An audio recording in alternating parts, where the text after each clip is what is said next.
Well, good afternoon, everyone. It's 20 past 5 here in the UK on Tuesday, the 25th of October, and it's great to see a little bit of green on the front page of VectorVest USA. So the short-term trend has been up for the last three sessions. Underlying trend is still down, and for the underlying trend to move up, the market timing indicator must get above 1. We'll look at that in a second. And the longest term measure of the trend is still down, and it's got quite a bit of work to do to change that, because this buy-sell ratio needs to get above 1, and we've got to move up for 2 weeks in a row before we can get a confirmed up signal. Nevertheless, market's starting to look very interesting, and I think that we've got a decent rally within this bear market starting. I'm going to play it as a rally within a bear market until it says something to the contrary. So let's have a look at the VectorVest market timing chart. I think I've got it up. I have got it up. And I've got the DEW medium term market timing system. So let's have a look. This is over 6 months, folks. Let's have a look over the last 3 months. And we can see that down signal we got just there, which has lasted now for a couple of months. And ladies and gentlemen, if this market, if a big word, there's still the guts of 4 hours to go trading. But if the market stays up around here, then it's certainly above the moving average, and it's closed above the moving average for the last, 2 trading days now and today, if it lasts till 9 o'clock tonight. And the DPO, the detrended price oscillator, is above 0. And if it stays like that until 9 o'clock UK time tonight, until the floor closes, then we'll have a DEW signal up. As you can see, folks, the market, in fact, did a very predictable thing in that when this trend line broke, it went up a little bit, then came back and kissed. If you assume that most signals, most markets will start to move after they have in fact gone back and kissed the previous resistance level, you're not far from the fact. So we've got a potential up market on our hands. So I haven't done anything. I've got 2 positions in the US market. I've got the XLE, which has gone very well. I've got the GDX, which is slightly in the money. The XLE is well in the money. I've now got to find some candidates tomorrow, and I'll do that before if we get the DEW signal tonight, then that's my job for tomorrow morning. So one stock that I have been looking at is this little stock called Shockwave. Now, if we go to the Viewers tab, we can see that it's trading a mile above the VectorVest valuation. So it would not be this will not be of interest to conservative investors, but for swing traders, it's looking quite good. It's up well today, and as you'll see in a second, it's broken out today. RV is 1.2, RS is 0.95, so very speculative indeed. Short-term trend is good. The underlying trend's got its nose above the water. It's on a buy recommendation, but where it really comes is these growth numbers. It should, in fact, grow earnings next year at 51%. It doesn't pay a dividend.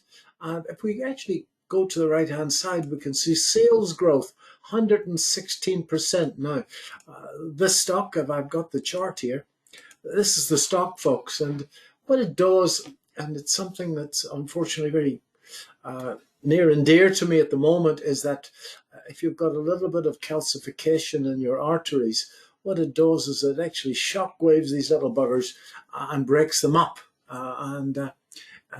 So we can see that it's growing earnings strongly, and it broke out of this old high. It hasn't broken a 52-week high, but it's broken this trend line, and it broke it on reasonable volume today. And as you can see, there is a fairly easily identified trend line which defines this triangle. I've been using VectorVest for a long time now, folks, and if you actually see a continuation pattern like this, and within the continuation pattern the earnings per share is rising, then invariably it breaks and does the right thing. This share is trading a mile above the VectorVest valuation, so as I say, it is a very speculative position, but traders who are familiar with technical analysis will know that this bit should be repeated. And if we actually move a little bit further here, that bit could be repeated on the upside. The first target would be this bit. The technology is unproven, but it's a stock to me that looks to have tremendous potential, and the market would seem to agree. So my job for tomorrow morning will be to look around and find some stocks to dip my toes into this market with. As a trader, I could be tempted to buy into this. It's certainly got everything going for it. But as I say, it's not for the conservative investors out there. So let's go and have a look at my dear friend, the S&P 500, because we've had a cracking, at least I've had a really good day in it today. If we get rid of all of this, go to a 3-month chart, that's how it's broken up. This was a really, really good day on Friday. From this low is 62% of the last range, and it's moved up quite strongly today. Now, those of you that have got the overnight market in front of you, you should actually be able to see on the hourly chart some very clearly defined signals that I keep talking about at my Q&A sessions. On the hourly chart, yesterday there was a very marked stochastic reverse divergence signal, or I call it a slingshot signal, and today there was another one. So two really, really easy trades. Today was easier than yesterday. Yesterday, the little bugger went back after the signal at the American Open. It went back and ran the stop losses. I got stopped out, and then I entered again, managed to make my money back. But today has been a really great day. It pulled back in the overnight market, and I pulled 60 points out of it so far today. But this is starting to look good. Clearly, this was a line in the sand here. If I put on the 8-day stochastic, we can see that this 8-day stochastic now is moving up into this overbought situation. So sooner or later here, folks, we're actually going to get a pullback. And if we do get a pullback, then as long as that pullback stays above this low, all is good.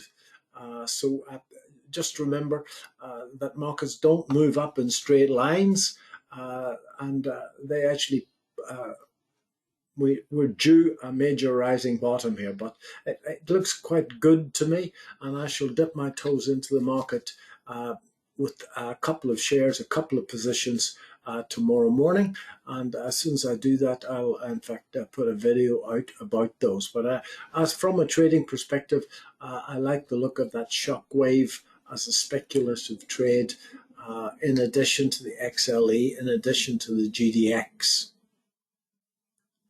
UK market still hasn't given a DEW signal up, and I've done absolutely nothing in that market. I went through all the stocks that I'm looking at in the UK market yesterday afternoon at our VectorVest Q&A, and there is a recording of that if anybody's interested. Just give me a shout, david.paul@vectorvest.com. So I hope this helps, folks. And we're looking good. We're looking good initially for a bear market rally here. Thanks very much.